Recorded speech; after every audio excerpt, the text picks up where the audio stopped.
With Rosemary and Kathleen, Mrs. Kennedy was presented at court.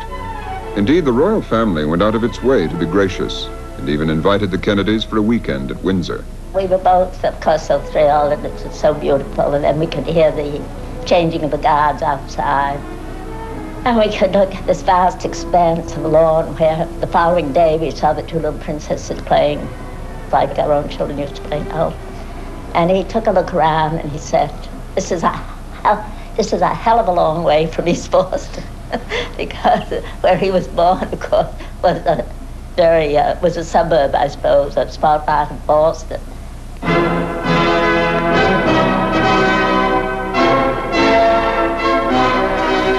Queen Elizabeth, now the Queen Mother, came with George VI to dine at the embassy. And in a bedroom, the mayor's daughter from Boston and the Queen of England gossiped about their children.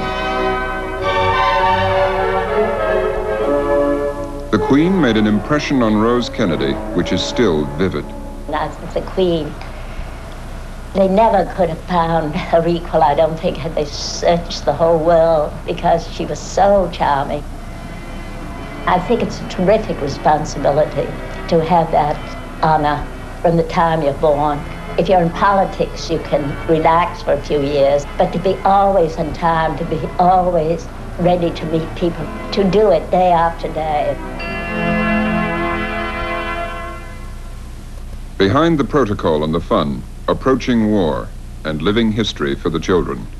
They just, enjoyed everything, and of course the older children appreciated the history that was being made and the opportunity to meet people who were making history. It was a wonderful chance. My two oldest sons, who were around 20 or 22, and they were tremendously interested, of course, before they went over there. You were present at one very historic occasion, the announcement of the state of war by Neville Chamberlain on September 3rd. We were all there. In the House of Commons? My oldest children in the House of Commons. In fact, I have a photograph of my three oldest children going, because it was a very, very dramatic moment and a very sad moment, really, because we felt Mr. Chamberlain had worked so hard and hoped for so much and prayed for so much. And then, as he said, to have it all crashed into ruins was just appalling. The war began the Kennedy tragedies. First, Joe Jr. He was really wonderful. He had a great sense of responsibility, and he was a very good athlete and very popular with the men and the girls, and very good looking. And he was the one that we expected or hoped might advance in politics. And his father, I suppose, thought he might be president. I never even dreamed of such a thing. But I thought he would go into politics because he enjoyed politics. And he seemed just the right time. And then he was a very good Catholic, which pleased me too. I remember New Year's Eve, we were all out at parties at San Moritz. But when I went back to Mass, he was on the altar as an altar boy. And he had left the party temporarily and gone back. But as I said, he wasn't a sissy at all. He was a great athlete, and he was on the football team at Harvard. And then he had a great responsibility towards the younger children, which helped us a lot. It was a very good example. Joe was a pilot in the American Navy attached to RAF Coastal Command. In July 1944, already under orders to return home, he volunteered for a special mission in a Liberator packed with high explosives. It blew up over the English Channel. His father could never bear to read the published tributes.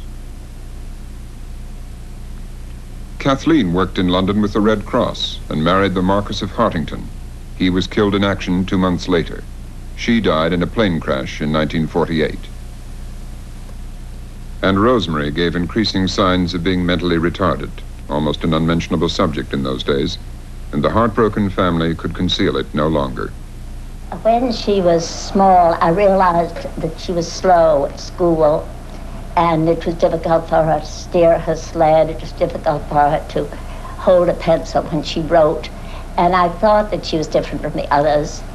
And I talked to the doctors, and then I realized that she was what was called then a retarded child, because I had never heard of children who were so afflicted. And we took her to different doctors, but there didn't seem to be any help for her at that time.